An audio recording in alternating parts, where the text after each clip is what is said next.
This is the time where they gather the people to go to their kainin or their farmlands.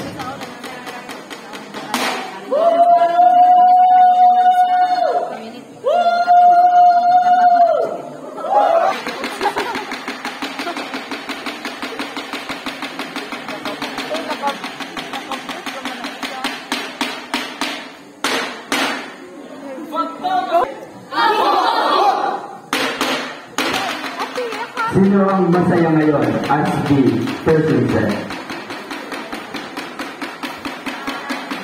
And now, they are preparing to go to their farmlands to do the tilling of the lands, or that they call bungkal.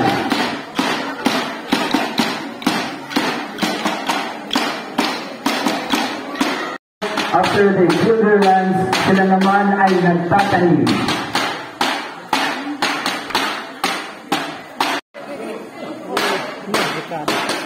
And after planting their crops, at ito ay enough na to harvest, at this point, they are harvesting. At this moment, sila naman ay nagiging o hiniwalay yung rice straw sa palay.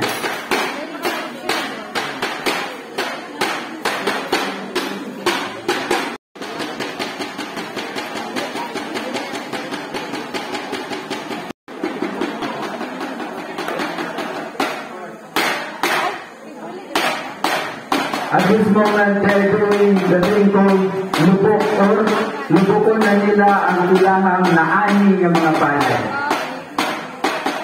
And then they have this thing called kurayan, in which they all gather and feast with the fruit of their labor.